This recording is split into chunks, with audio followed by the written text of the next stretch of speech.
Bonsoir à toutes et à tous, bonsoir, bienvenue sur Backseat, bonsoir le public. Quel plaisir de vous avoir sur le plateau, merci. Bonsoir à vous, bonsoir le chat, comment ça va le chat? Très content de vous retrouver les amis, c'est parti pour Backseat cette semaine encore. On va parler de politique pendant 2h30. Première émission après le premier tour de l'élection présidentielle. On a plein de choses à se dire, j'ai vraiment hâte. Ça va être trop cool et je suis avec mes chroniqueurs et chroniqueuses.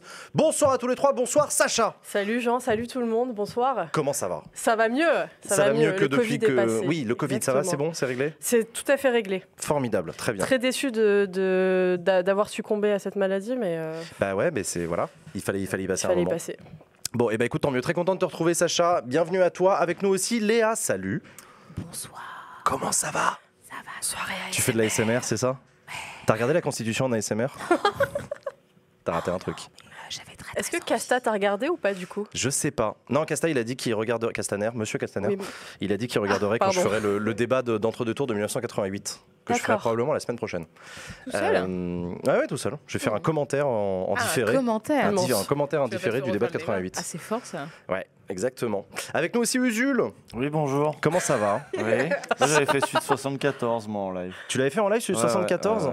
Celui 74, c'est celui où Mitterrand se fait humilier. Avec Giscard, où il fait pas le monopole du cœur. C'est celle-là. Ouais, c'est celui-là. Ouais. C'est celle-là. Ça va? C'est bien. Ouais, ça va et toi? Ouais. Bah, on a plein de trucs à se dire. On va, du coup, on je va en pense, parler. hein. La période est bizarre, la période est Ouais. intéressante, la période est riche d'enseignements, on va dire ça comme ça. Bonjour à vous, le chat. Vous êtes là sur le plateau avec nous. On vous lit, on vous voit toute la soirée. Très content de vous retrouver. Il y a des gens qui disent salami dans le chat parce que hier soir, j'étais sur la chaîne de Clément Viktorovitch pour la soirée Game of Roll, les 2 tours. Et j'ai joué le personnage de Léo Salami, un journaliste. Non, T'as c'est drôle. été choisi par les oui, c'est candidats drôle. toi ou pas?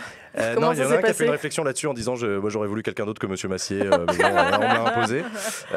Et donc du coup j'ai arbitré entre les candidats. Enfin j'ai pas arbitré, j'ai animé des interviews et j'ai décidé de jouer le rôle d'un journaliste à mi-chemin entre Jean-Jacques Bourdin et Nicolas Demorand, un peu rentre dedans, qui prend un peu de haut ses invités, mais ce qui en fait en termes d'interview est vachement pratique, vachement intéressant. Et donc j'avais en face de moi des candidats absolument incroyables et c'était trop cool. Donc le replay, vous le verrez, soit vous pouvez le voir sur la chaîne Twitch de Clément, soit ça va arriver sur YouTube soon. Donc vous verrez, c'était très drôle et on Vous avait pouvez assez l'acheter en discuté. DVD aussi. J'étais invité à faire le deuxième Bah, journaliste et j'ai pas pu venir parce que nous on bossait sur les guillemets. Donc... Bah ouais, c'est compliqué. C'était hier Ouais. soir. On a tourné ça à la maison de la Ça aurait radio été quoi, chez ton les blaze copains. J'en sais rien, je pense que j'aurais fait un genre de Plenel ou un truc comme ça, mais il y Ouais. avait ce plein serait d'options quoi, disponibles. Hein, Ouais, mais ce serait quoi un Ouais, un nom, Plenel en interview politique, ouais. c'est quoi? À part l'accent, à part l'imitation de la voix, qu'est-ce que t'as comme on posture? l'a vu Surtout le justement blaze. avec Bourdin avec début de mandat de Macron, Ah avant oui. que Macron ait plus envie de le revoir. Ah, il Oui. était pas bon hein, comme interview. Et alors déjà tu dis pas de mal de mon patron Monsieur Plenel. en Mes respects. ma présence. Donc je sais pas ce que j'aurais fait, mais en tout cas de toute façon j'ai rien fait. Donc voilà. On aurait pu l'appeler. T'aurais pu t'appeler Jean-Jacques Boudin. Non, il y avait Jean-Jacques Bourrin qui était aussi l'option. Ou alors, comme c'était Jean Massier, il y avait Face à Mama. Ah. Hanouna complètement excité. Ouais, mais j'ai préféré faire un Léo Salami qui rentre un peu dans les candidats et c'était super drôle parce qu'ils n'étaient pas tous habitués à ça. Et en plus, j'ai eu face à moi des candidats qui étaient très différents les uns des autres. Il y en avait un qui jouait un espèce c'était Clément, hein, qui jouait un candidat totalement populiste démagogue qui est anti-tout, anti-vax, anti-État, anti-élite et tout, qui éructait en permanence sur le plateau et c'est très dur à interviewer parce qu'il me prenait à partie comme représentant du système. Et du coup, c'était hyper intéressant. Et l'autre qui m'a marqué, c'était Angle Droit, qui jouait une espèce de candidature La République En Marche extrêmement dure à interviewer parce qu'elle ne dit rien. C'est-à-dire qu'elle te sort un filet d'eau tiède sur tout. Il faudra qu'on voit, qu'on travaille ensemble et tout. Et super intéressant du coup à... Super intéressant. Et donc voilà, c'était super cool. Donc merci à Fibre Tigre et à Clément de m'avoir invité. Et tout ça, c'était chez France Info. Et donc c'était très cool. Ce soir, les amis, dans Backseat, on va parler de politique. Je vous le disais, on va passer en revue les sujets de la semaine. Sujets de la semaine, ça va être simple. C'est le premier tour de l'élection présidentielle. Vous allez voir, pas de spoiler. Notre invité de la semaine, qui a accepté notre invitation cette semaine, c'est Alex Kick, qui va venir nous parler de son rapport à la politique. Je suis très content qu'il ait accepté notre invitation. Ça me fait super plaisir. Et notre invité politique en deuxième partie d'émission, il s'agira de Sandrine Rousseau. L'écologiste, qui va venir nous dire ce qu'elle a pensé de ce premier tour de l'élection présidentielle et de cette campagne et de la suite des aventures pour elle comme pour la gauche. Voilà, en gros, le programme pour ce soir. Est-ce que j'ai oublié un truc? Non, je crois pas. Non. Bah let's go alors, c'est parti pour la première partie de l'émission. C'est parti pour les sujets de la semaine, on y va.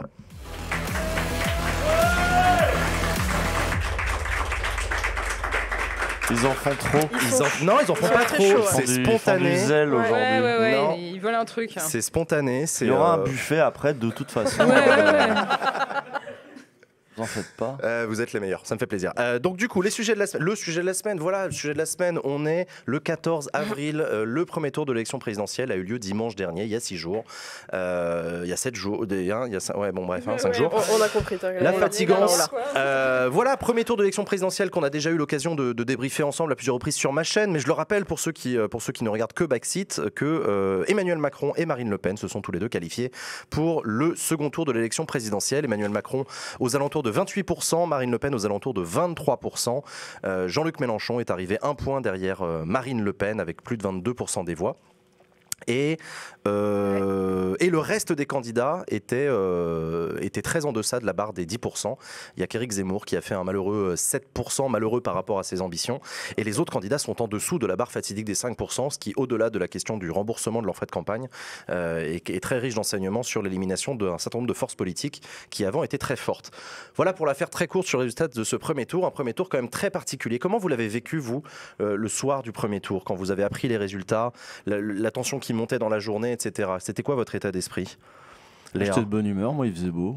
Jules? À la base, j'étais de bonne humeur, il faisait beau, vote sympa. Ouais. Voilà, bon, évidemment, oui, ça s'est dégradé en cours de soirée. Moi, pour le coup, j'animais une soirée en live sur Twitch, machin, ça s'est vu.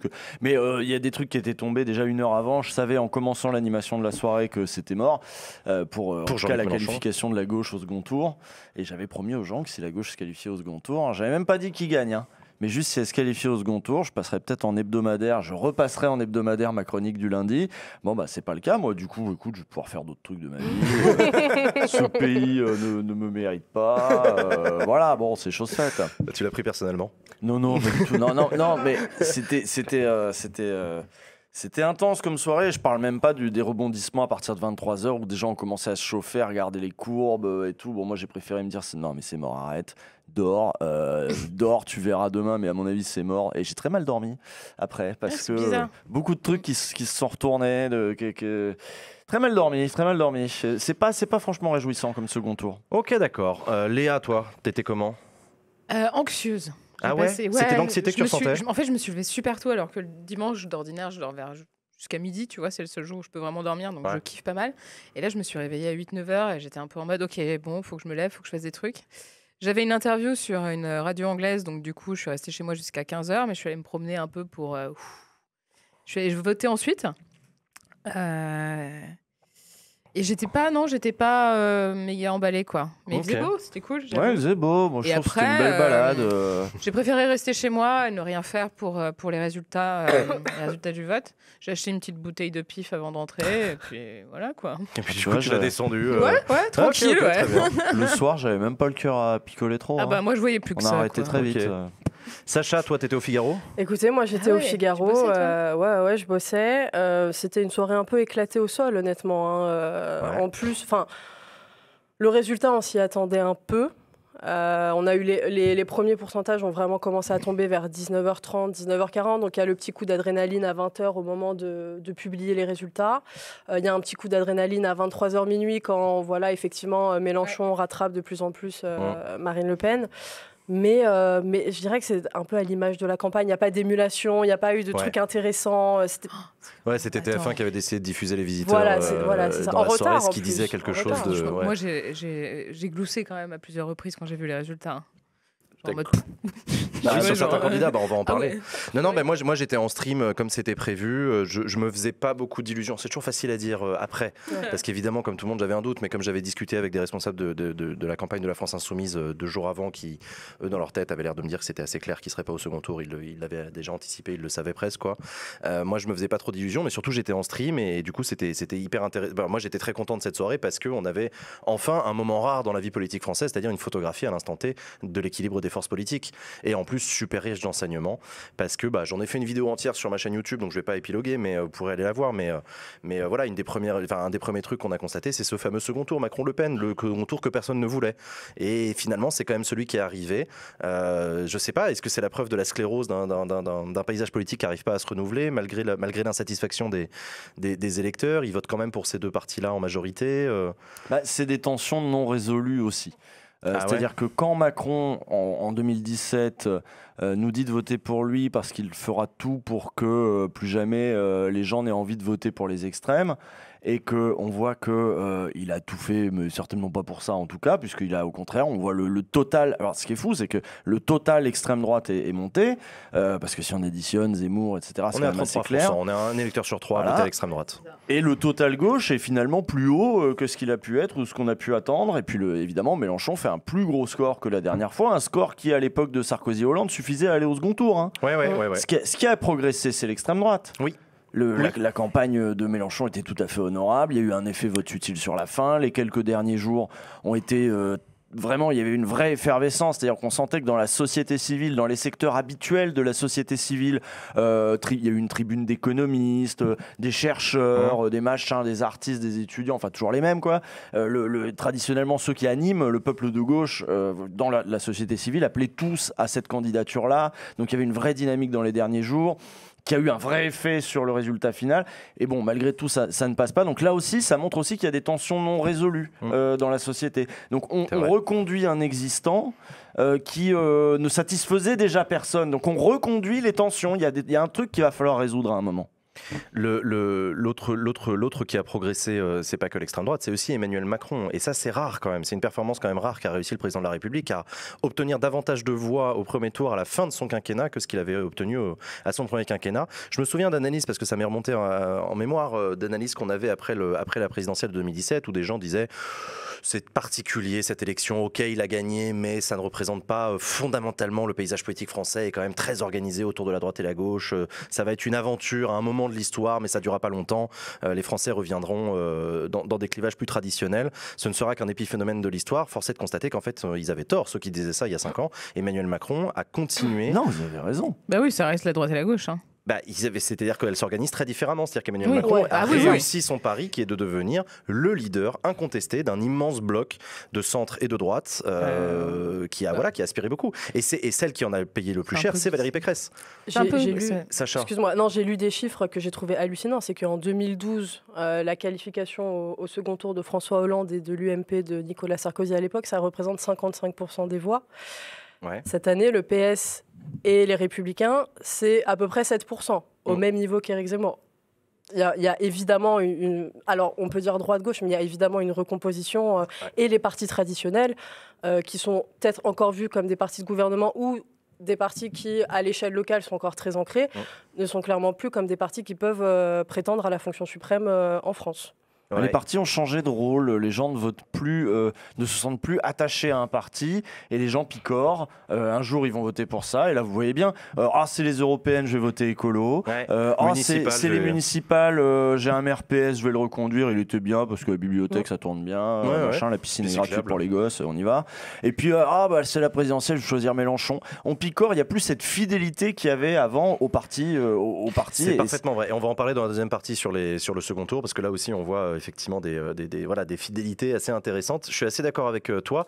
Il y a un autre truc que j'ai observé, c'est quelqu'un dans le chat qui me l'avait fait remarquer, c'est les primaires. Les primaires, ça n'a pas marché du tout. Est-ce que c'est la fin de cette logique-là, de cette manière-là de faire de la politique, qui était pourtant relativement nouvelle dans le paysage politique français? Ça faisait que 10 ans qu'on en faisait des primaires, 10-15 ans.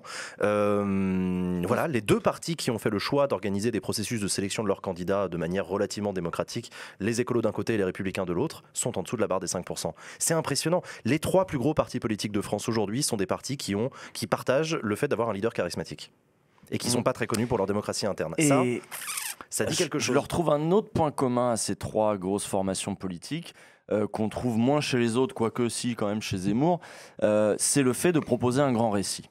Et c'est sans doute ça qu'on attend à la présidentielle, puisqu'il s'agit de conduire la nation, le pays, de trouver notre place dans le monde, notre place en tant que société, de se redéfinir.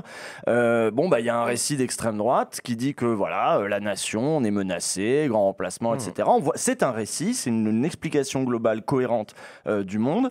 Le centre droit avec cette vision bourgeoise de faut continuer, il faut travailler, c'est la droite, quoi, faut que rien ne change, voilà.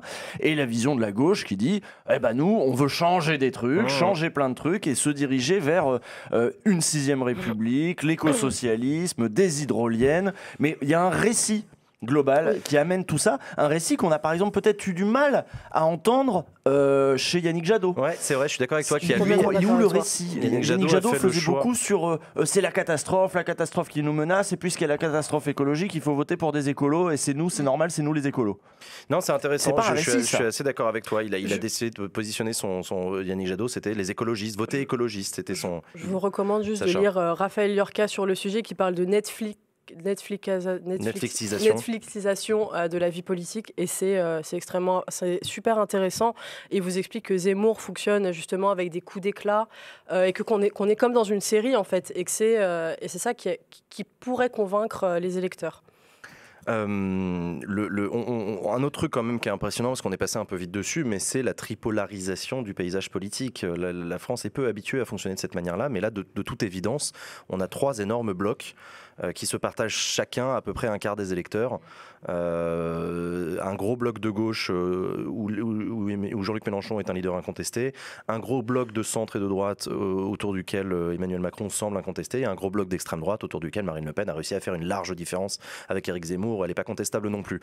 C'est une nouvelle manière de faire de la politique aussi, qu'il va falloir qu'on apprenne à enregistrer dans nos logiciels et notre manière de penser. Je ne dis pas que la gauche et la droite ont disparu, parce que ça c'est un autre débat et c'est aussi une question de perception, mais voilà, on a 3 forces qui rend d'autant plus intéressant les législatives.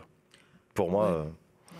il y a autre chose quand même dans cette campagne qui me choque, c'est que finalement les 2 candidats qui ont moins fait campagne sont ceux qui arrivent en tête. Je dis pas que Jean-Luc Mélenchon a fait une très très bonne campagne. Je trouve que Marine Le Pen n'a quasiment pas fait de campagne. Si, elle a fait une campagne.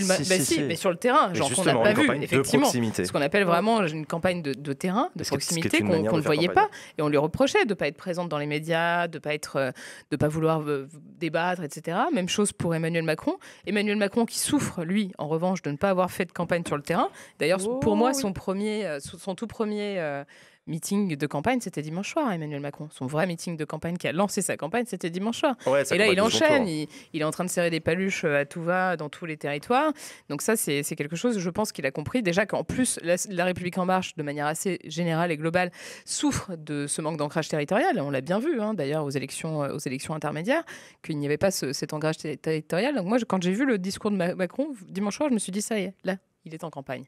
Enfin. Ouais, d'accord, je vois ce que tu veux dire. Non, je vois ce que tu veux dire, parce qu'il avait fait une campagne de premier tour décevante, à bas bruit, lui aussi avec un seul meeting, très peu de déplacements. Exactement, mais au même titre que Marine Le Pen, en fait. Tout ce qu'on a vu, la campagne, je veux dire, au niveau, nous, comme on l'a perçu au niveau national et peut-être dans l'environnement médiatique, moi, je me souviens pas de grands moments de la campagne de Marine Le Pen. En revanche, je me souviens de grands moments de la campagne de Valérie Pécresse, malgré elle, de la campagne de Jean-Luc Mélenchon avec les hologrammes x12, tu vois, des choses comme ça.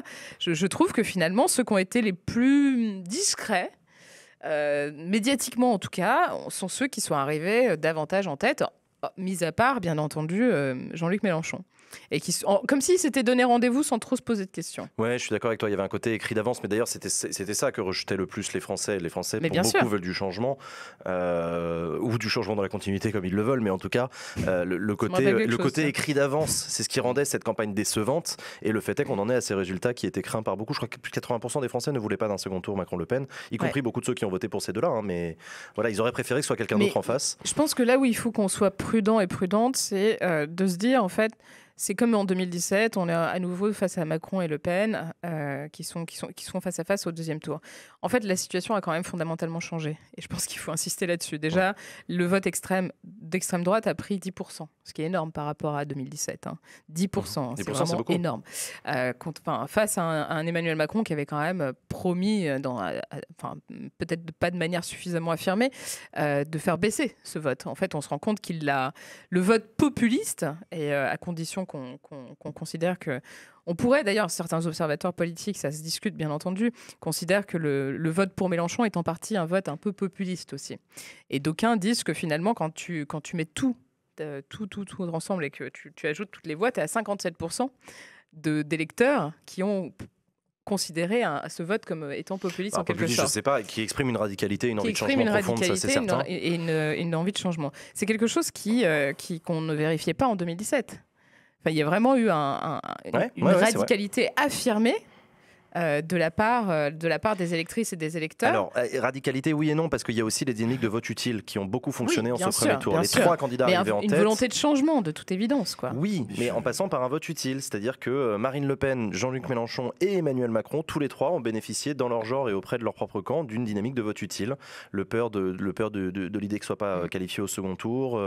Et c'est aussi ça qui participe à l'éparpillement du paysage politique. Au demeurant, la présidentielle est faite pour ne pas éparpiller le paysage politique. Elle a toujours été pensée comme ça. Elle favorise les grands partis, les grands rassemblements, les gros candidats. Mais quand même, le vote utile a très très bien fonctionné pour ces trois candidats-là, chacun dans leur genre. Il y a eu un vote utile d'extrême droite pour Marine Le Pen. Il y a eu un vote utile de centre-droite et de centre-gauche et de droite autour d'Emmanuel Macron. Il y a eu un vote utile à gauche pour Jean-Luc Mélenchon. Et ça, du coup, ça participe de l'élimination d'autres forces politiques qui pourtant sont, tu l'as dit, très, très, très vivaces au niveau local, au niveau européen, et qui du coup créent pour moi aussi un autre clivage. À côté de la tripolarisation du paysage politique, il y a aussi une décorrélation totale entre la réalité locale et la réalité nationale. C'est que les trois partis arrivés en tête à la présidentielle ont très peu d'assises locales. C'est un truc de ouf. Ouais. Le niveau local, il est totalement géré par le PS, les écolos, les républicains et leurs alliés respectifs. Voilà. Très peu d'élus. Et donc, ça rend le truc assez intéressant. Ça ne sont pas des contre-pouvoirs, les collectivités locales, c'est pas vrai. Ils ont un pouvoir de nuisance à leur échelle, à leur niveau, etc. Mais c'est pas un contre-pouvoir. Faut pas attendre ça de leur part. Ils ne peuvent pas le faire et c'est pas le but. Mais voilà, sur le vote utile, tu voulais dire un truc, Usul ? Non, moi c'était sur la radicalité. Parce que on pourrait, je veux dire, c'est assez vague. C'est quoi radical, quoi, dans quelle par opposition mesure, à la social-démocratie ou à l'écologie, tu vois. Oui, quoi. Par opposition à la social-démocratie et son culte du compromis. Ah oui, mais non, mais moi j'allais même carrément dire que j'ai trouvé la campagne interne chez LR là et leur débat à 4 radical. J'ai trouvé la campagne de Pécresse et son meeting où elle parle de remplacement et de français de papier, c'est radical à ce moment-là. Ok, mais Jean-Luc Mélenchon n'a pas fait une campagne radicale. Au contraire, toute l'année, il s'énerve à l'Assemblée nationale, etc. Il joue l'énervé. Et puis, toujours, ses campagnes présidentielles, il la joue papy sympa. Il revient à chaque fois dans la forme. Donc, ça marche. Il n'y a pas une énorme radicalité dans sa campagne, ni dans son programme d'ailleurs, qui est un programme de gauche. Ça dépend. Et c'est qu'est-ce qu'il y a de radical dans le programme ? De changement radical. Oui, bien sûr. C'est ça qu'on veut dire. C'est pas un mot. Supprimer la 5e République, c'est radical. Un peu radical quand même. Non. Ouais, je sais pas. Moi, j'y suis favorable. J'y suis favorable, mais je suis consciente du fait que c'est quand même renverser la table. Et aucun problème avec ça. Non, mais renversons la table s'il le faut. Du programme. Bon, déjà, je pense qu'il le faut et de toute façon, il n'y a pas besoin d'être. Oui, mais ça reste un changement radical. Le général de Gaulle, il est radical quand il dit on va faire une nouvelle constitution. Bien sûr. Tout est radical. Dès qu'on fait de la politique, c'est radical. Alors, non, c'est-à-dire c'est gérer les affaires courantes normalement changer la de manière constitution d'un pays, c'est quand même une décision qui n'est pas tous les deux en même temps. Non, mais tu vois ce que je veux dire. Oui et non. Enfin, changer la constitution d'un pays, c'est quand même une décision forte. Quoi. Oui, mais on peut pas à ce moment-là. Je sais pas. Ou alors, il faudrait s'entendre sur la définition de radical. Mais moi, par exemple, je pense aussi que les gens qui ont voté pour Marine Le Pen ont pas eu l'impression de voter pour un truc radical.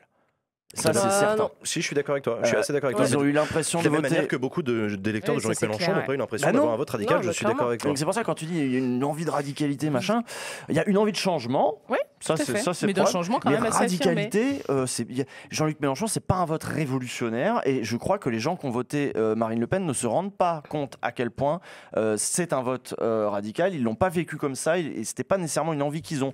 Il y a besoin de coups de balai, de balayage, d'accord, mais ils n'ont pas l'impression que ce soit Alors pourquoi les électeurs de Marine LePen n'ont pas l'impression et ceux de Jean-Luc Mélenchon n'ont pas l'impression? Parce que je pense qu'il y a Éric Zemmour qui est rentré dans le jeu et que Éric Zemmour a contribué à dédiaboliser entre guillemets Marine Le Pen sur des positions qui étaient pour le coup beaucoup plus radicales, racistes, etc. qu'elle. Elle a été un peu plus toujours dans la dédiabolisation, dans le plus soft, dans le compromis. Et finalement, je pense que Éric Zemmour y est pour pas mal aussi dans le score assez élevé de Marine Le Pen. Ouais, après, tu peux pas être plus ou moins raciste. T'es raciste, c'est tout, quoi. Oui, mais... non, tu peux être plus ou moins. Dans le style. Il y a des électeurs qui voient une différence. Sur le fond. Non, mais sur le fond, sans doute. Mais c'est dans le style, surtout. Mais dans le style et dans la manière de le présenter, etc. C'est ça, surtout, c'est dans la manière de le présenter. Marine Le Pen est arrivée au bout, alors je dis au bout, on verra le second tour, il est possible qu'elle soit arrivée au bout de sa stratégie des diabolisations, aidée de fait par Éric Zemmour qui l'a aidé à se recentrer, où elle est apparue. Déjà, elle a fait une campagne très très loin des grands plateaux télé et surtout des grands meetings. Elle a fait vraiment la campagne de proximité. Elle a parfaitement compris quel était son électorat. Elle allait les voir quotidiennement. Elle a réussi à leur parler. Le fait qu'elle était relativement invisible dans les grands médias nationaux, en fait, ne l'embêtait pas du tout. Au contraire, laissez-les faire leur truc de leur côté. Moi, j'ai un autre vote à aller chercher. Et elle a réussi. Ça fait partie de sa stratégie de ne pas s'affirmer comme faisant partie de l'élite. Oui, absolument. Il y a quand même un truc dans sa communication qui est assez intéressant à identifier, à analyser. C'est-à-dire qu'elle est peu présente sur les plateaux parisiens de l'élite que ça peut représenter. Elle est peu présente aussi dans l'hémicycle. C'est-à-dire quand elle est dans l'hémicycle, déjà, elle y va rarement. Mais en plus, elle ne se met pas en scène dans l'hémicycle comme peuvent le faire certains députés. C'est-à-dire qu'elle rejette profondément. C'est le rejet de l'institution telle qu'elle est conçue aujourd'hui, alors qu'elle est complètement dedans, mais avec ce discours de j'y suis pas, moi. Et je pense que c'est en phase avec cette volonté de s'écarter des canaux traditionnels. On va en parler du coup de ce second tour de l'élection présidentielle. On est dans un scénario, donc je vous le disais, Macron-Le Pen. Mais qu'est-ce qui a changé par rapport à 2017 dans ce Macron-Le Pen-là? Le fait qu'Emmanuel Macron sorte d'un quinquennat, ça change déjà la donne. Ce n'est plus le même Emmanuel Macron qu'en 2017, parce que maintenant on l'a eu à l'exercice pendant 5 ans. Ce n'est plus non plus la même Marine Le Pen. Elle a des réserves de voix, Marine Le Pen. Oui. Et c'est ça aussi une nouveauté pour elle. Elle en avait peu la dernière fois, non? Là, ouais, elle a déjà 7% de toute évidence, plus je ne sais plus combien a fait Dupont-Aignan. Peut-être des électeurs de Valérie Pécresse. De Jean-Luc Mélenchon aussi. Des électeurs de Jean-Luc Mélenchon aussi. Il y a plus de 20% des électeurs de Jean-Luc Mélenchon qui sont prêts à voter pour Marine Le Pen au deuxième tour. Et ça aussi, c'est quelque chose de très particulier. Vous savez, on le dit toujours, les candidats ne sont pas propriétaires de leur vote, mais force est de constater qu'il y en a qui le sont plus que d'autres. En tout cas, ça dépend des contextes et des coalitions et des évidences. Éric Zemmour, oui, plus de 90% de ses votants vont aller vers Marine Le Pen au second tour. Jean-Luc Mélenchon, c'est assez divisé. Un électeur sur 3 a l'intention de ne pas aller voter, un électeur sur 3 a l'intention d'aller voter Macron, et un électeur sur 4 ou 5, 23 entre 20 et 25, a l'intention d'aller voter pour Marine Le Pen au second tour, dans l'idée d'avoir un vote barrage anti-Macron. Et ça, c'est quelque chose qui fait beaucoup débat en ce moment. Il faut relativiser ces chiffres, parce que c'est des sondages qui sont effectués sur les personnes qui sont certaines d'aller voter et qui ont déjà leur choix d'arrêter là maintenant. Donc autant dire que c'est pas tout le monde chez Mélenchon qui sait déjà ce qu'il va faire. Non, il y a aussi les abstentionnistes qui sont interrogés, qui sont comptabilisés comme je m'abstiens. Pas aller voter, quoi. Non, mais dans ceux qui savent déjà ce qu'ils vont faire de 9 à 10, quoi. Est-ce que vous savez ce que vous allez faire, qui vont aller voter de ou pas 0 voter. À 10, voilà, qui ont arrêté leur choix, quoi. Il reste encore une bonne semaine, quoi, une dizaine de jours, donc ça peut évoluer. Il y a quand même beaucoup de gens, à mon avis, Je pense que ça va évoluer, toi. Dans l'électorat de Mélenchon. Moi, je pense que ça va évoluer. Je pense qu'il y a beaucoup de gens qui sont sous le choc sur le moment, qui tombent de haut d'un coup, qui ont un mouvement de rejet évident, parce que je sais, j'ai ressenti aussi de putain, non, j'ai pas envie de voter Macron au second tour, c'est évident. Enfin, pas après ces 5 ans, il mérite pas mon vote. Je veux pas que ce soit pris pour un vote d'adhésion. Évidemment, je veux pas voter Le Pen. Donc, non, je voterai pas. Et puis, bon, j'en vois se ressaisir au fur et à mesure des jours qui avancent, en mode, ouais, mais là, c'est Le Pen. Et autant la dernière fois, je sais parce que je l'ai fait la dernière fois, c'est-à-dire, j'ai pas voté au second tour en me disant, je laisse faire les autres castors. Parce que, bon, le barrage a l'air de très bien se construire sans moi, j'ai pas besoin de le faire. Et puis là, c'est moins évident. Ouais, là, ça change la donne pour toi, ça. 49-51 dans les sondages ou 47-53, il y a déjà peut-être un peu plus besoin que les gens comme nous se fassent violence, comme d'autres ont pu se faire violence au premier tour alors qu'ils avaient envie de voter Jadot et qu'ils ont cru à la stratégie du barrage au premier tour en votant Mélenchon. Ils ont dit comme ça, il y aura la gauche au second tour et il n'y aura peut-être pas Le Pen. Donc allez, tant pis, je me force, je vote Mélenchon. Bon, bah là, allez, tant pis, je me force, je vais voter Macron. Il y a un pas de plus à faire entre passer de Jadot à Mélenchon que de passer de Mélenchon à Emmanuel Macron. Je peux comprendre aussi que ce soit un peu plus difficile de faire ce pas-là. Et c'est quelque chose de très particulier parce que ça rappelle encore une fois, t'as utilisé la notion de se faire violence. Moi, j'appelle aussi ça faire des compromis avec soi-même. c'est-à-dire d'accepter le fait que le candidat pour qui tu vas mettre le bulletin dans l'urne ne te convient pas absolument sur tous les points. C'est plus facile au premier tour de trouver quelqu'un avec qui tu vas réussir à t'entendre in fine, bon allez on passe 2-3 trucs et puis c'est bon je vais voter pour toi. Qu'au second tour où là on est dans une logique différente. Et je veux dire un dernier point avant de céder la parole, qu'on avait dit un petit peu la dernière fois quand on avait parlé du vote la semaine dernière en disant c'est pas un truc intime qui vous engage au niveau de votre éthique, votre morale. Alors évidemment tout le monde se pose des questions de ce genre là, mais en définitive c'est ajouter du poids dans un rapport de force. Là le rapport de force, si manifestement il laisse une chance à Marine Le Pen, quelqu'un de gauche ne regarde pas le fascisme prendre le pouvoir en restant les bras croisés. Moi, c'est ça ma morale. Donc, mettre un bulletin Macron, c'est quand même le truc le plus facile, qui ne m'engage pas plus que ça. Je prends un bulletin, je le mets dans l'urne. Et ça aussi, c'est facile à faire. Et c'est pas une compromission morale. Non, la compromission morale, c'est de ne rien faire quand l'extrême droite est au poste du pouvoir. C'est ce qu'on avait dit. C'est ce qu'on avait dit aussi sur le fait que donner du sens à son vote, il n'a pas forcément le même sens au premier ou au second tour. Voter pour quelqu'un à qui tu vas t'opposer dès le lendemain matin ou même dès 20h01, ça fait partie aussi des raisons parfois pour lesquelles on vote. C'est ça aussi les logiques de front républicain qu'on a pu voir au niveau local, ça fait moins de bruit, etc. Mais il y a des gens qui assument parfaitement de mettre un bulletin pour quelqu'un en disant non, mais je vais pas te soutenir mon gars, tiens je mets le bulletin dans l'urne mais je vais pas te soutenir, je suis pas avec toi. Donc c'est intéressant. Il y a aussi la question des consignes de vote. Les consignes de vote de second tour, alors il y en a deux qui sont très intéressantes à analyser. Il y a celle de Jean-Luc Mélenchon de son côté qui a décidé de maintenir la stratégie de 2017, c'est-à-dire dire le soir même pas un bulletin pour Marine Le Pen et du reste on verra, on va faire un vote. Et les électeurs et mes soutiens décideront. Et l'autre stratégie qui est celle de Valérie Pécresse, qui est de dire je voterai à titre personnel pour Emmanuel Macron, mais vous faites ce que vous voulez, ce qui est une consigne déguisée, mais bon voilà, ça a le mérite d'être plus clair. Et en même temps, elle s'est fait rembarrer le lendemain par son bureau politique des Républicains qui a dit c'est ni l'un ni l'autre. Les Républicains appellent à s'abstenir. Ça, c'est quand même un truc. Ça, c'est un truc extrêmement intéressant. Ça. Alors déjà, bon, les Républicains, ça a dû être une gueule de bois terrible, mais appeler à s'abstenir, c'est pas du tout dans la culture des Républicains. Ce camp-là politique est extrêmement légitimiste, extrêmement légaliste. C'est des gens qui vont voter, qui assument jusqu'au bout, etc. Donc ça montre aussi le caractère très déboussolé du truc, quoi. Faut voir aussi comment les gens réagissent, tu vois, face à ces consignes de vote. Qui va écouter effectivement ou pas. Je pense que les gens écoutent quasiment pas, tu vois. Moi, je m'en fous que Macron ou que le candidat pour qui j'ai voté au premier tour me dise de quoi faire au deuxième tour. Non, c'est à moi de choisir. Tu vois, je m'en tape de ces consignes de vote en vrai. Et tu penses pas que ça joue quand même un rôle auprès des électeurs? T'as rien à foutre. Je sais pas si ça peut jouer. Sincèrement, je me pose la question, est-ce que ça peut jouer sur certaines personnes ou pas? Tu penses que ça Je pense que ça joue moins par le passé, parce que Jules l'a rappelé au tout début, il a raison, la volatilité des votes fait que c'est moins évident aujourd'hui. On appartient moins à un parti, même à un parti pris, en fait, maintenant c'est plus volatile. Ceci étant, je pense que si, quand ton candidat que tu as soutenu le soir du premier tour t'appelle clairement à voter pour un autre, ça t'incite plus fortement, je pense, que si c'est Jean-Michel sur Twitter, tu vois. Je sais pas. Non, moi, je sais pas. Sacha? Moi, je me demande si on n'attend pas plus d'un candidat de se positionner contre une Marine Le Pen ou une personnalité dans ce genre-là que à appeler pour voter pour quelqu'un. Je sais pas si c'est très compréhensible ce que je viens de dire. Non, j'ai pas compris. Je pense qu'on attend plus d'un Jean-Luc Mélenchon qui dise pas une voix pour Marine Le Pen que qui dise ma consigne de vote c'est de voter Emmanuel Macron ou je voterai Emmanuel Macron. C'est pas la même chose. L'engagement est pas le même en fait. Et je pense que l'engagement de dire pas une voix pour Marine Le Pen est un peu plus pris en compte par les partisans que la consigne de vote pour Emmanuel Macron. Oui, il ne peut pas dire ça. Voilà. Il ne peut pas dire la consigne de vote, c'est voter Macron. Et pourquoi il ne peut pas le dire? Ses militants ne l'entendraient pas, son électorat ne l'entendrait pas, le recevrait assez mal comme quelque chose, justement, comme un ordre, comme justement les militants et l'électorat de Jean-Luc Mélenchon réagit comme Léa tout à l'heure, d'où on me dit quoi faire, machin, tout ça. Par contre, c'est pas mal, en effet, de dire...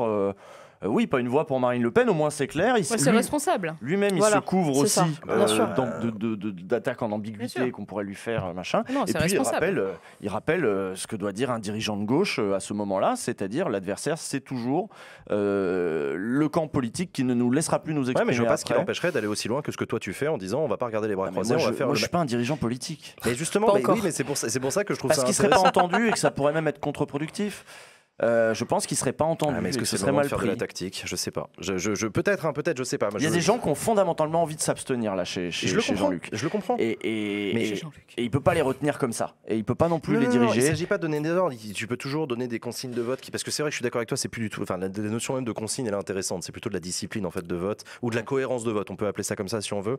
Le mot consigne de vote, personne n'a envie d'obéir à une consigne. Surtout pas venu de personnalités politiques, alors qu'on n'aime pas les politiques, que c'est démonétisé, etc. Ceci étant, c'est intéressant d'avoir un discours clair en disant, de toute évidence, le comportement qui est le plus utile à nos idées, c'est celui-là et pas un autre.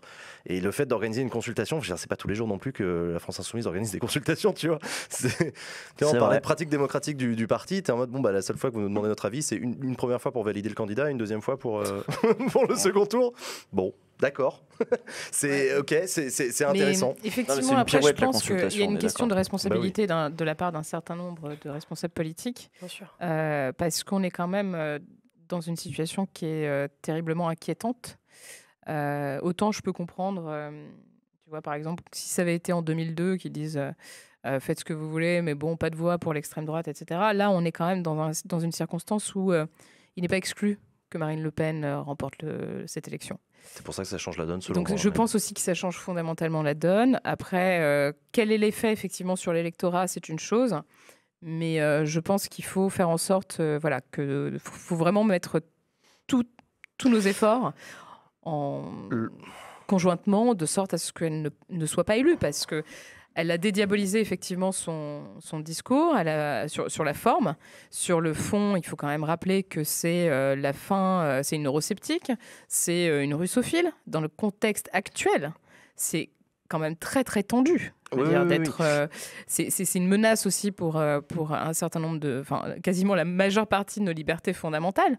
Enfin, il y a quand même des choses sur lesquelles il faut insister, et peut-être que les responsables politiques devraient présenter les choses comme ça, je sais pas. Je veux dire, faites ceci, faites cela. J'ai l'impression qu'ils le font, mais qui sont. C'est vrai que qui sont un peu soit aphones, soit mal entendus. J'ai noté une phrase. Pour rappeler quoi. Mais en fait. Ça me fait penser. Il y a Raphaël Enthoven qui avait dit il faut dire qu'ils sont nazes, pas que c'est des nazis. En fait, la dédiabolisation a tellement bien marché qu'on ne peut plus les rediaboliser derrière. On aurait l'air con. Et globalement, ne leur faisons pas des procès en fascisme. Faisons-leur plutôt des procès en incompétence. Par exemple, Macron qui dit « Madame Le Pen veut limiter les importations, ce qui entraînera mécaniquement des problèmes pour nos exportations et les 6 millions d'emplois qui en dépendent. » Voilà ce qu'il faut dire. Je sais pas, c'est peut-être une stratégie qui peut voter pour certains électeurs. Je sais pas, ça ne s'adresse pas de la même manière à tous les électeurs. C'est très bizarre. C'est comme Thomas Legrand que j'entendais lundi sur France Inter qui disait mais Madame Le Pen, vous vous rendez bien compte que selon l'article 34 de l'article truc machin, pareil les procès de juristes, les débats de juristes machin, ou alors c'est qu'on en est là quoi. C'est-à-dire qu'il n'y a plus d'argument de fond de ces gens avancent toujours masqués et pour foutre par terre la République et pour foutre par terre nos libertés publiques, etc. Et plus personne ne le dit. Et quand on le dit, on a l'air bête. Il y a des gens qui vont dire Usul, tu parles comme les bourgeois maintenant, machin, de rappeler que les fachos c'est des fachos. Bon, apparemment maintenant ce serait ringard. Voilà, c'est ringard. Donc plus personne ne le fait. Et donc il y a une nouvelle génération qui arrive dans le champ politique. Une nouvelle génération qui n'a pas connu. D'ailleurs, on le voit dans les tranches d'âge et les votes en fonction des tranches d'âge. Là où elle est la plus forte, Marine Le Pen, c'est à partir des 30-60 ans. Au-delà des 60 ans, il y a des réflexes très forts dont on ne vote pas pour Marine Le Pen qui sont restés parce que c'est la génération qui est née juste après la guerre, etc. Donc, mine de rien, les nazis, Pétain, c'est le souvenir est peut-être un peu plus vif. Même la guerre d'Algérie, des gens dont des proches et des parents sont morts, effectivement, par la milice. Ouais. Même la guerre d'Algérie, etc. Ouais. Donc, il y a des souvenirs un peu plus vifs. Et puis, il y a une génération derrière qui est une génération un peu plus dépolitisée, un peu plus endormie. Et à partir de 30 ans, ça commence à regarder Hanouna, où là, tu peux avoir, comment il s'appelle, Jean Messia, en face de Marine Le Pen. Et là, elles se font un concours de racisme et tout est normal. Et le débat, continuons à discuter. Je suis pas du tout d'accord. Ouais. La génération qui suit est archi politisée. Celle qui suit après, ouais. Tu veux dire notre génération à nous? Les jeunes de maintenant, là, ceux qui sont à la Sorbonne. Oui. Ceux-là, ils sont politisés de ouf. Oui, bien sûr. Donc, lesquels ne sont pas politisés? Regarde Hanouna en se disant que Marine Le Pen est fabuleuse. 35-60. À partir là où tu as les pics vote Le Pen, ça fait vraiment ça. Hein. Je montre pour la caméra, je fais mes courbes moi-même. Là, voilà, le milieu. Et un survote chez les jeunes pour Mélenchon et un survote chez les vieux, de l'autre côté, du coup. là-bas, c'est la météo. Là-bas, vous voyez le graphique imaginaire? Chez les vieux qui ne pourraient pas voter pour l'extrême droite comme ça aussi facilement, sauf Zemmour, chez les vieux riches évidemment. À partir de 35 ans, il y en a un autre. Il me semble que c'était ça. Le plus gros taux d'abstention, c'était dans la tranche d'âge 25-34. C'est les moins de 30 ans qui ont le moins voté, il me semble. Ouais, c'est les moins de 30 ans. Ouais. Ils votent mieux, mais ils votent moins. Mais les 18-24 votent plus. Il y en a un autre qui a une consigne de vote alors qu'il n'a pas d'électorat. C'est Nicolas Sarkozy. Ça y est, il est de retour, Nicolas Sarkozy. Il pouvait pas, jusque-là, il était dans un tunnel, il n'avait pas de réseau. Mais ça y est, il est de retour. Blague à part, Nicolas Sarkozy, ancien président de la République, que l'on sait avoir une aura particulière à droite, et on l'a vu au corps défendant de Valérie Pécresse, la pauvre, qui a attendu son soutien jusqu'à la veille au soir, et c'est jamais venu. Nicolas Sarkozy, qui dans un texte sur sa page Facebook, appelle à voter pour Emmanuel Macron au second tour, mais qui ne se contente pas de dire ça. Et c'est ça qui est intéressant. Quand on lit le texte, Nicolas Sarkozy, il aurait pu se contenter de rappeler un vote nécessaire pour faire barrage à l'extrême droite, comme ça a toujours été le cas des Républicains, de machin. Ok, d'accord, très bien. Mais il va plus loin. C'est-à-dire qu'il fait une analyse politique en disant les choses vont changer, notre paysage politique se recompose, et en gros, il appelle à participer à ce qu'a créé Emmanuel Macron, c'est-à-dire une recomposition qui fait appel à plusieurs voix devenues de plusieurs endroits, etc. Nicolas Sarkozy assume parfaitement son ralliement, certes après le premier tour, mais son ralliement à Emmanuel Macron. Est-ce que ça dit quelque chose aussi de l'état de la droite, compte tenu du faible score de Valérie Pécresse, dont une grande partie des électeurs, on s'en doutait, mais ça y est, maintenant c'est confirmé, on rejoint Emmanuel Macron? Sacha? Moi, je me suis vraiment posé la question de est-ce qu'avec ce texte, Nicolas Sarkozy ne fait pas d'Emmanuel Macron son successeur direct? Vraiment. Ouais. On parle de valeurs de travail, on parle d'engagement européen, on parle de tout ça. Et je me demande s'il n'est pas un peu en train de renier ce que LR a fait depuis décembre, en fait. Depuis que Valérie Pécresse a été choisie pour porter la candidature, depuis que Ciotti est arrivé deuxième aussi, et qu'il a porté un certain discours, et que Valérie Pécresse a tenu un certain discours, peut-être malgré elle, je ne sais pas, mais elle s'est sentie obligée de représenter cette droite-là. Et je n'ai pas l'impression que ce soit la droite de Nicolas Sarkozy, honnêtement. Ouais, je suis d'accord. C'est depuis 2017, en réalité. Qu'il est visiteur du soir, qu'il a quand même son disciple Darmanin qui est au gouvernement. Enfin, oui, n'empêche que les Républicains ont été dans l'opposition pendant 5 ans de manière assez farouche. Pas tout le temps. Parce que il a quand même récupéré Bruno Le Maire, il a quand même récupéré Darmanin. Ça, c'est des gens qui ont quitté les Républicains. Oui, bien sûr, mais c'est des proches de Nicolas Sarkozy. Ah, ça, je suis d'accord avec toi. Mais les Républicains, de leur côté, ont essayé de reconstruire une force. Ils sont relativement bien maintenus aux élections, à l'élection présidentielle. Ils sont assez bien maintenus aux élections législatives en 2017, puis aux sénatoriales. Sans Nicolas Sarkozy. C'était pris une rouste par ailleurs. Hein. En 2016, absolument. Il faut le rappeler quand même. Je pense que la rouste de la primaire lui a déplu. Donc Emmanuel, vous avez vu que ça s'accompagne d'un accord secret qui était dans le canard hier. Hein. De gouvernement. Un accord de gouvernement, oui. Non, un accord même sur les législatives, c'est-à-dire il va avoir des grands circos. Macron, sauverait une trentaine de places pour des députés sarkozystes qui auraient leur propre groupe pour intégrer la majorité. Il y a déjà des LR qui ont passé des coups de fil pour dire je veux en être de cette. Ils sont chez Horizon ou pas?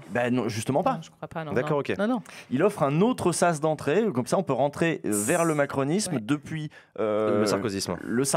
Ou depuis Horizon, Édouard Philippe. Je pense pas que ce soit les sarkozystes. Non. Bah, c'est des gens issus des Républicains, c'est des jupéistes, ouais. C'est des jupéistes. Non, ils peuvent pas être chez Horizon. Ah non, il a réussi à faire un hold-up. J'espère que tout le monde suit. Hein. Il a réussi à faire un hold-up sur 2 tendances au sein des Républicains. Ça fait un peu démantèlement des Républicains, quoi, cette histoire. Et les meubles se barrent petit à petit, et il ne reste plus que la baraque. Qu'est-ce que vous pensez de la campagne d'entre-deux tours des 2 candidats à l'élection présidentielle? Marine Le Pen a fait 2 conférences de presse assez solennelles dans le genre et dans le format. Une première sur les institutions et sa vision du pouvoir et de la démocratie. Une deuxième, c'était sur l'écologie. Attends, c'était sur quoi sa deuxième conférence de presse à Marine Le Pen ce matin? Je me souviens plus. Bref. Immigration? Non, justement. Elle a choisi de faire. Le pouvoir d'achat? Pouvoir d'achat, ça devait être ça. Bah oui. Elle a choisi, en tout cas, elle, de faire une campagne assez solennelle, là où Emmanuel Macron a, lui, décidé de multiplier les déplacements. Beaucoup de petits déplacements avec des micros tendus, des perches, des rencontres avec les Français, des embrassades, etc. C'était sur l'international. Merci les amis. Oui, c'était la conférence de presse sur l'international. C'est là qu'elle a parlé de la Russie. Vous avez raison. C'était ça. Qu'est-ce que vous pensez de leurs 2 campagnes d'entre-deux tours, là, tous les 2? Pas grand-chose. Moi, je te dis, je pense qu'enfin, Macron est en campagne. Oui, il aurait dû faire ça, mais il y avait la guerre, mais il y avait le Covid, mais etc. lui aussi, il est responsable de la montée de l'extrême droite. Il aurait dû faire ça bien avant le premier tour, à mon sens. Moi, je le trouve très fébrile, Emmanuel Macron. Justement, c'est pour ça que moi, je pense qu'elle fait une bonne campagne entre 2 tours, lui en fait une moins bonne. Elle joue à plein la carte du sérieux, de je me projette dans l'exercice du pouvoir et votez pour moi, regardez, je suis rassurante, regardez, je suis prête à gouverner. Elle a un langage technique, elle sort des mots comme ça, référendum, réforme, constitution. Voilà, elle se présente sérieuse, etc. Alors que c'était une stratégie qui n'avait pas toujours joué pour elle par le passé, elle a été apparue trop techno, etc. Là, Emmanuel Macron, de son côté, il multiplie des déplacements, du coup, il ne fait que répondre à des micros tendus, des perches, ce qui n'est jamais un très bon moment pour un politique. C'est rarement là que tu as des fulgurances. À l'inverse, tu as plutôt des petites phrases, tu as plutôt des petits trucs que tu aurais préféré éviter que ce soit filmé. Et puis, tu as surtout, un journaliste, quand il te tend un micro, il te fait toujours réagir à ce que dit l'autre. Oui. Et du coup, là, Emmanuel Macron, il passe son temps à réagir à ce que dit Le Pen. Et il faut jamais faire campagne comme ça. On ne fait pas campagne sur les thèmes de l'adversaire. Règle numéro 1. C'est exactement ce qu'il avait dit de ne pas faire pendant son seul et unique meeting, en plus. Hein. Oui, absolument. Oui, absolument. Il est en train de faire absolument tout l'inverse de ce qu'il avait dit, pendant ce meeting. C'est l'hubris. Tu penses ? Macron est, à mon avis, il est ingérable pour ses équipes. Il y a un truc de. Lui, il est là, il retire ses manches, il fait non, mais je vais aller parler aux gens. Et les gens, ils sont plus ou moins disposés à parler. Et les conseillers autour qui sont là, putain, il va parler, mais pas longtemps, j'espère. Attends, il va bien là, il est chaud là, ouais, je sais pas. Putain, il a dit quoi là encore ? Il va les énerver. Et oui, à chaque fois qu'on le sort et qu'on le met avec des vrais gens, il en peut plus. Il veut convaincre tout le monde un par un. Ouais, il fonctionne comme ça. C'est d'ailleurs ce qu'avait dit. J'ai oublié son nom, mince, l'ancienne porte-parole du gouvernement qui s'occupait de sa com, Sibeth Ndiaye. Elle le disait. Elle disait, il est ingérable en fait. Oui, non, mais certainement. Ils le sont tous. Ils le sont tous dans leur genre. Franchement, il n'y a pas un président de la République qui a obéi à ses équipes. Ils ont tous fait leur truc dans leur coin. Ouais. Après, moi, ce qui me fait chier de cet entre-deux-tours, c'est que du coup, on entend l'extrême droite tous les jours à la radio. Quoi. Tous les jours à la radio. Ça, c'est parce qu'ils sont qualifiés. Un petit point quand même. Quelques années. Non, mais ça dépend de ce que tu écoutes. Europe 1. Non, mais j'écoute pas Europe 1. Non, mais on entend l'extrême droite tous les jours à la radio. Tu le cognes tous les jours sur France Info. Mais ce que j'ai remarqué, c'est que quand même, un certain nombre de porte-parole de Marine Le Pen sont pas géniales. Enfin, pas géniaux quand même. Oui, mais ça, elle en a pas besoin.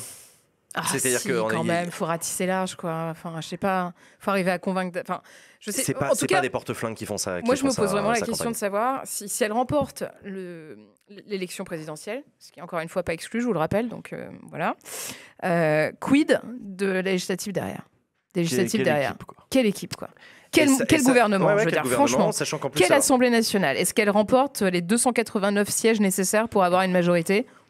Ce sont des questions qu'on sera peut-être amené à se poser sur le plateau de l'excellente émission Backseat. Pensez à follow cette chaîne et à vous abonner à la chaîne YouTube et à regarder les replays. Merci pour vos commentaires, vos pouces bleus, tout ça. On va passer à la deuxième séquence de l'émission, les amis. On va passer à l'heure des cartes blanches. Et c'est parti pour les cartes blanches. Let's go. Je vais bien commencer. Ok. Alors les cartes blanches, ils s'arrêtent même pas d'applaudir, c'est incroyable ce public. Merci les amis. Les cartes blanches, comme chaque semaine, mes chroniqueurs et chroniqueuses ont l'opportunité de venir vous dire un truc, une recommandation de lecture, un film à voir, un jeu vidéo à jouer. Faites ce que vous voulez, chers amis. On commence par toi, Usul, ça te va? Oui. Les cartes blanches. Moi, je crois pas qu'on l'ait encore déjà fait ici, mais je sais pas si c'est génial ou si c'est le summum du foutage de gueule. Vous allez me dire. Je vais vous lire un thread Twitter. Vous en pensez quoi? C'est ma carte blanche, ce mec. Vas-y. Alors, c'est un thread de Enzo Poultrenier. Qui est un militant écolo. Apparemment, il a dirigé la campagne de Sandrine Rousseau il y a quelques années, donc qu'on recevra tout à l'heure, Sandrine Rousseau. Et il nous a fait un thread sur imaginons, politique fiction, Marine Le Pen passe au second tour. Comment ça se passe? Donc je vous lis, vous lirez après peut-être la suite si vous voulez, je vous ferai peut-être pas en entier. Dimanche 24 avril 2022, 19h40, sur le plateau de France 2, les visages sont livides. Laurent Delahousse vient d'annoncer une estimation de l'abstention à un niveau record de 38% au second tour de l'élection présidentielle, une hausse de 12 points par rapport au premier tour. 20h, il est 20h. Et d'après nos estimations Ipsos Sopra-Steria, Marine Le Pen serait élue présidente de la République avec 51% des voix. C'est un moment historique, un véritable coup de tonnerre. 20h30. Marine Le Pen prend la parole devant une foule électrisée. Merci aux 13 millions d'électeurs qui ont permis cette victoire historique. Merci aussi à toutes celles et tous ceux qui ont refusé de se laisser berner par les appels au vote prétendument républicain et qui ont permis au camp national de l'emporter. C'est la victoire de Vercingétorix, de Charles Martel, de Jeanne d'Arc. C'est le retour de la France. Nous allons enfin reprendre possession de notre pays. 21h, des émeutes se déclenchent dans de nombreuses villes de France. Dans les centres-villes, des groupes identitaires caillassent les permanences politiques de la LREM et des partis de gauche. Les forces de l'ordre laissent faire pour l'instant. Dans les quartiers populaires, des voitures brûlent. La police se déploie en masse et n'hésite pas à tirer. Minuit 45, les résultats définitifs tombent et confirment les estimations. L'abstention atteint 38,8%. Les votes blancs et nuls représentent 13,4% des suffrages exprimés. Marine Le Pen a eu au total 12,6 millions de voix. Les émeutes ne faiblissent pas. Elle est élue donc à 50,9%. À 8h, la France se réveille. À Paris, la mairie de Paris, le Conseil constitutionnel et le Conseil de l'État ont été saccagés pendant la nuit, sans rencontrer de résistance des forces de l'ordre. Dans les quartiers populaires, un premier bilan fait état d'une vingtaine de jeunes décédés à la suite des tirs de maintien de l'ordre. À 10h, le Rassemblement national organise une démonstration de force, etc. Manifestations, répression des manifestations. C'est politique fiction, mais c'est... Quel changement ça pourrait être, quelle ambiance aussi ça installe. Voilà, d'abord dans la rue et puis ensuite un changement de culture aussi pour le pays. De toute façon, si vous voulez en savoir plus, j'ai écouté cet après-midi Les Pieds sur Terre sur ce qui s'est passé à Vitrolles. Vitrolles, qui est une ville dans laquelle l'extrême droite a pris il y a très longtemps de ça. C'était les époux Maigret à l'époque. 95. Dans les années 90, ouais. C'est ça. Et bon, c'est assez clair ce qu'ils ont fait. Bon, évidemment, suppression de toutes les subventions aux assos, machin. Et dès que c'est de la culture, surtout jeune, fermeture de tous les lieux où ça vit un peu, salle de concert, etc. Et ils se sont mis à faire des démonstrations de force avec de la police qu'ils ont mis sur des chevaux dans la rue pour qu'on la voit bien, machin. Et puis ils ont chassé les livres qui ne leur plaisaient pas à la bibliothèque, des livres, tous les auteurs de gauche, pour commander eux-mêmes des philosophes de droite, d'extrême droite, à placer ci et là, même des livres pour enfants. Ils ont foutu le nez partout parce que l'idée, c'est de nous transformer après. C'est-à-dire qu'une fois que le fascisme est là, c'est encore plus dur de s'en débarrasser parce qu'il fait tout pour nous rendre conformes à son truc et il fait taire toute contestation. C'est un basculement. Et ce basculement, faut bien avoir conscience que c'est pas une présidente de droite comme les autres. C'est pas, on en a enchaîné les présidents de droite qu'on n'a pas aimés, y compris Macron. Marine Le Pen, c'est autre chose. Voilà, c'est une autre culture. Merci Usul pour cette carte blanche. Merci beaucoup. On ira du coup voir ce thread et regardez du coup Les Pieds sur Terre. C'est pas moi, je rappelle son nom. Enzo, allume-toi. Écoutez Les Pieds sur Terre. Merde. Oui, écoutez Les Pieds sur Terre. Les Pieds sur Terre, qui est un podcast qui est une émission de France Culture, de Enzo Poultrenier. Voilà. Donc le Twitter, c'est Enzo Poultrenier. Merci à toi pour ce thread. Merci beaucoup. Qui est-ce qui veut faire sa carte blanche? Léa n'a pas l'air prête. Sacha, ça te va? Moi, je suis ready. Alors, je suis désolée, elle est écrite sur mon téléphone, c'est peut-être pas très poli. Moi, je voulais juste vous parler d'une tribune qu'une trentaine de sportifs et sportifs de haut niveau a publié hier sur France Info et dans Le Parisien. Et tous ces sportifs et sportives et ex-sportifs et ex-sportives appellent à voter, évidemment, entre guillemets, Emmanuel Macron face à Marine Le Pen. Dans ces tribunes, vous avez quelques grands noms du sport, Teddy Riner, Joe-Wilfried Tsonga, Laure Manodou, Tony Yoka, Dimitri Payet, footballeur à l'OM. Et je me souviens qu'il y a quelques semaines sur ce plateau, même quelques mois maintenant, on avait parlé des Jeux Olympiques d'hiver. Ouais. Et on s'était un peu... étonné, on avait été un peu déçus d'un manque de mobilisation des sportifs. Des personnalités dont les sportifs. Voilà, sur l'aspect politique. Et pour une fois qu'ils le font et de manière qui est très très concrète, je pense qu'il faut qu'on en profite. Et qu'on le veuille ou pas, le sport, finalement, il est politique. Et encore plus dans un pays qui va accueillir une Coupe du Monde de rugby l'année prochaine et des Jeux Olympiques en 2024. J'espère aussi que c'est que le début de la mobilisation, des sportifs en tout cas, enfin des sportifs, sur cette présidentielle et sur le sport de manière générale. Ouais. Parce que le sport a été un des grands oubliés de cette campagne électorale. Alors, ok, il y avait la guerre, il y a le Covid, il y a d'autres préoccupations. Mais le sport est quand même un vecteur de lien social ultra important. Et le sport, c'est pas que Kylian Mbappé. C'est des dizaines de milliers de structures en France qui galèrent à payer l'entretien de leur terrain, etc. etc. Donc j'espère que les sportifs se mobiliseront un peu plus auprès des politiques aussi, et du nouveau président ou présidente de la République pour faire valoir leurs droits. Voilà. Merci beaucoup Sacha pour cette tribune. Elle est à retrouver où? Elle est à retrouver sur France Info et dans Le Parisien. Et dans Le Parisien. On applaudit les cartes blanches maintenant. Oui, c'est une très bonne chose. Ça cool. Mais c'est cool. Tu arrives en plus, on a un public chaud bouillant. Bah ouais, c'est pour ça. Allez.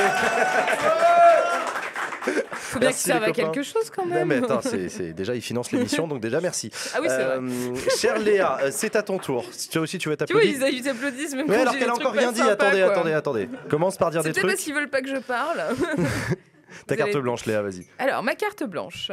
J'attends les images merveilleuses. Moi, je voulais vous parler d'un podcast que j'ai découvert aujourd'hui qui s'appelle At Your Service et qui est animé par l'interprète, compositrice, autrice Dua Lipa, qui est une meuf que j'adore déjà de base parce que je la trouve remarquablement talentueuse. Et là, elle débarque avec un podcast qui est juste incroyablement bien produit parce que forcément c'est Dua Lipa, donc tu peux pas tester, c'est canon, la musique est fabuleuse, sa voix est incroyable.